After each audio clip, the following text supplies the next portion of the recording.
بسم اللہ الرحمن الرحیم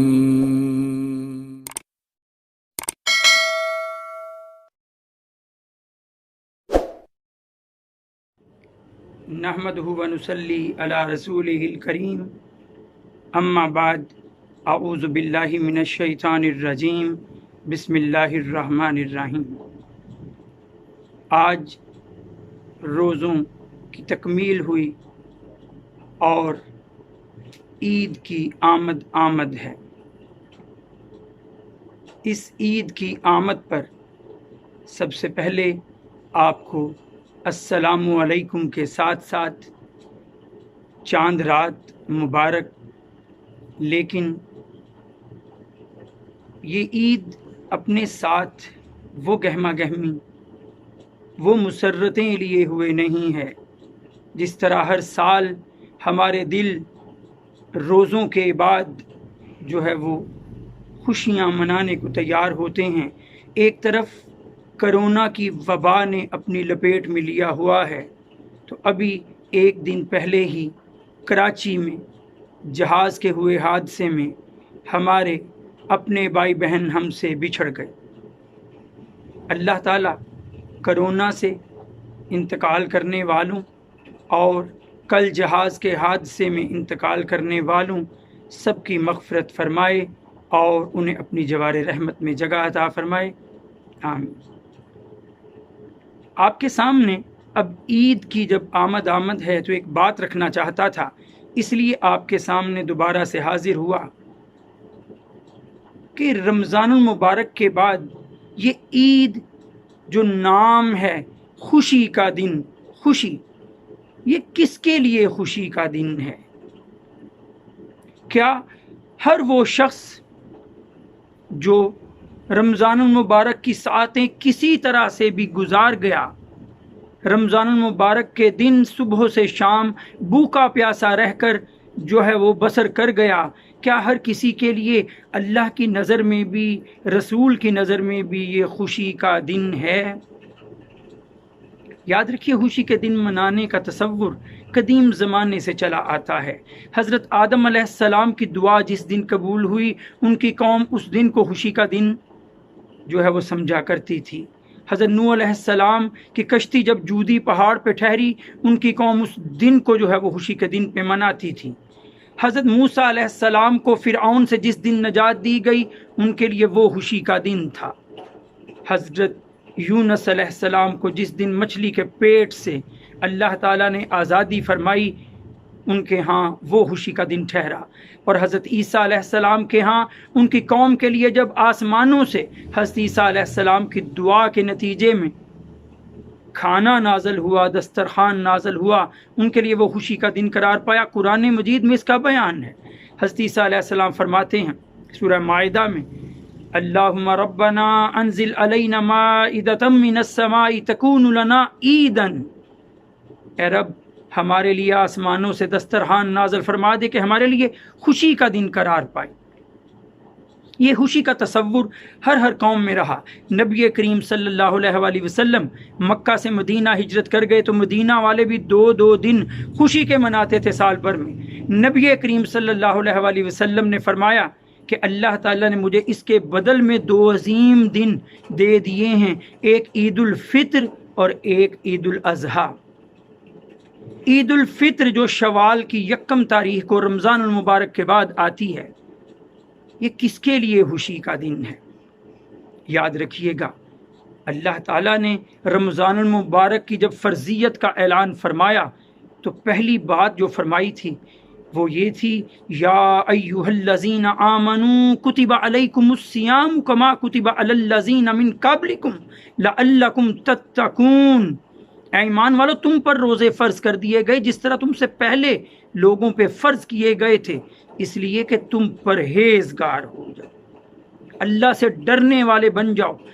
جس کے دل میں اللہ تعالیٰ کا یہ ڈر روزوں نے پیدا کیا، جس نے یہ تقوی حاصل کیا، وہ یقیناً مسرتیں حاصل کرنے کے لائق بن گیا، وہ یقیناً اس خوشی کو منانے کے قابل ٹھہرا۔ ورنہ یاد رکھیے گا، حضرت محمد صلی اللہ علیہ وآلہ وسلم نے فرمایا کہ من لم یدا قول الزور والعمل به فلیس للہ حاجۃ فی ان یدع طعامہ وشرابہ، کہ جس شخص روزے رکھنے کے باوجود جھوٹ بولنے کی عادت نہ چھوٹے، برے کام کرنے کی عادت نہ چھوٹے، تو اللہ کو کوئی ضرورت نہیں اس کا کھانا پینا چھڑوانے کی۔ لہٰذا روزہ ہماری تربیت نفس کے لیے ہے۔ اگر کسی کی تربیت نفس ہوئی اس رمضان کے مہینے میں تو پھر فطر کا مطلب ہے عید الفطر، فطر کا مطلب کھولنا۔ تو یاد رکھیے گا، افطار بھی اسی سے لفظ بنتا ہے نا، روزہ ہم افطار کرتے ہیں، روزہ کھولتے ہیں۔ عید الفطر وہ پابندیاں جو رمضان المبارک میں اللہ تعالیٰ کی طرف سے لگیں، جس نے ان پابندیوں کو اپنے اوپر طاری کیا اور اس کے ذریعے سبق حاصل کیا، تو پھر وہ یاد رکھ لے، وہ خوشی کے، وہ مسرتوں کے، وہ اس عید کو عید کے طور پہ منانے کے جو ہے وہ لائق ہے، اسی کو یہ خوشی جو ہے وہ کہلوانے کی حقدار ہوگی، اسی کے لیے یہ دن خوشی کا باعث ہوگا۔ کہ نبی کریم صلی اللہ علیہ وآلہ وسلم فرمایا کرتے تھے کہ من صام وقام رمضان ایمانا واحتسابا غفر له ما تقدم من ذنبه، جو شخص ایمان کی حالت میں اللہ سے ڈرتے ہوئے اور اپنا احتساب کرتے ہوئے کہ مجھ سے کیا کیا غلطیاں ہوتی رہیں، وہ روزہ رکھتا ہے، قیام کرتا ہے روزے کی راتوں کو، تو وہ ایسا شخص ہے جس کے تمام پہلے گناہ بخش دیے گئے۔ وہ ہے جو خوش ہو کہ میں گناہ بخشوا آیا ہوں، میرے لیے آج خوشی کا دن ہے عید الفطر۔ پھر یاد رکھیے اس عید الفطر منانے کے چند تقاضے بھی ہیں۔ نبی کریم صلی اللہ علیہ وآلہ وسلم نے جو اللہ کی طرف سے بذریعہ وحی ہدایت پاتے تھے، آپ نے فرمایا کہ جو شخص عید کی رات کو بھی عبادت کرتا ہے، جیسے رمضان میں اس کی عبادت رہی، یہ نہ ہو ادھر عید کا چاند چڑھا اور جو عبادات کی عادت تھی وہ سرے سے سر سے اتر گئی، ختم ہو گئی۔ نبی کریم صلی اللہ علیہ وسلم نے فرمایا، حدیث کا مفہوم ہے، جو شخص رمضان کے روزوں میں جس طرح رات کو عبادت کرتا تھا، جو چاند رات کو، عید کی رات کو اللہ کی عبادت کرتا ہے، تو یاد رکھ لے جس دن سب کے دل مردہ ہو جائیں گے، اس دن ایسے لوگوں کے دل زندہ رہیں گے۔ پھر رمضان جسم کی زکوٰۃ بھی ہے، یہ زکوٰۃ نکل گئی، جسم کے اندر پاکیزگی ہی پاکیزگی بھر گئی، جیسے اللہ تعالیٰ نے سورہ اعلیٰ میں فرمایا قد افلح من تزکا وذکر اسم ربہ فصلی، تزکیہ نفس ہوتا ہے اس سے، اور پھر عید کی نماز پڑھی جاتی ہے۔ دیکھیے ایک ترتیب ہے، قد افلح من تزکا، پہلے روزوں کے ذریعے تزکیہ نفس، وذکر اسم ربہ، پھر اپنے رب کا ذکر ہے۔ ہم تکبیر پڑھتے ہوئے جو ہے وہ رستے میں جائیں گے، نبی کریم صلی اللہ علیہ وآلہ وسلم کی سنت کے مطابق عید کی نماز پڑھتے ہوئے، جیسے کہ اللہ اکبر لا الہ الا اللہ واللہ اکبر اللہ اکبر وللہ الحمد، یہ تکبیر پڑھی جائے گی۔ پھر نماز کی ادائیگی بھی ہے۔ نبی کریم صلی اللہ علیہ وسلم پیدل چل کے نماز کے لیے جایا کرتے تھے، اور جس رستے سے جاتے عمومی طور پہ دوسرے رستے سے واپس تشریف لایا کرتے تھے، رستہ بدل لیا کرتے تھے۔ پھر اس عید کی نماز کی ادائیگی سے پہلے فطرانہ بھی ہے کہ اگر روزوں میں کہیں کوئی کمی بیشی رہ گئی، اللہ معاف فرمائے، صدقہ کیا جاتا ہے اللہ کی راہ میں، اور بہتر یہی ہے، بلکہ پابندی اس کی کرنا چاہیے کہ نماز سے پہلے فطرانہ ادا ہو جائے، ورنہ پھر ایک عام صدقہ رہ جائے گا، اس کی حیثیت فطرانے کی نہیں رہے گی۔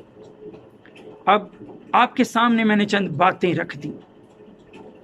جو شخص رمضان المبارک کو پورے عقیدت و احترام سے اللہ تعالیٰ کی پابندیوں کے مطابق اور اپنا احتساب کرتے ہوئے گزارتا رہا، جھوٹ سے دور رہا، برائیوں سے دور رہا، اور اللہ سے اجر پانے کے لیے اس نے روزہ رکھا، یہ جان کر کہ اللہ نے فرمایا ہے کہ الصوم لی وانا اجزی بہ، کہ روزہ صرف میرے لیے اور میں ہی اس کی جزا دوں گا، وہ ہے اس عید کی خوشیاں منانے کے لائق۔ کیونکہ وہ جانتا ہے للصائم فرحتان، روزہ دار کے لیے دو خوشیاں ہیں، ایک خوشی وہ افطار کے وقت ہی حاصل کر لیتا ہے، وفرحۃ عند لقاء ربہ، اور ایک خوشی اسے اپنے رب سے ملاقات کے وقت ملے گی۔ تو میری دعا ہے اللہ تعالی ہم سب کو یہ توفیق دے کہ جس طرح ہم نے رمضان کو اللہ کی پابندیوں کے مطابق اللہ کی رضا کے لیے گزارا، ہم اسی طرح اس کی خوشیاں جو ہے عید کی گزارنے کے لیے، سمیٹنے کے لیے بھی اللہ اور اس کے رسول کے احکامات پر ہی چلیں۔ اللہ مجھے بھی اور آپ کو بھی اس کی توفیق دے۔ وآخر دعوانا ان الحمد للہ رب العالمین۔ السلام علیکم۔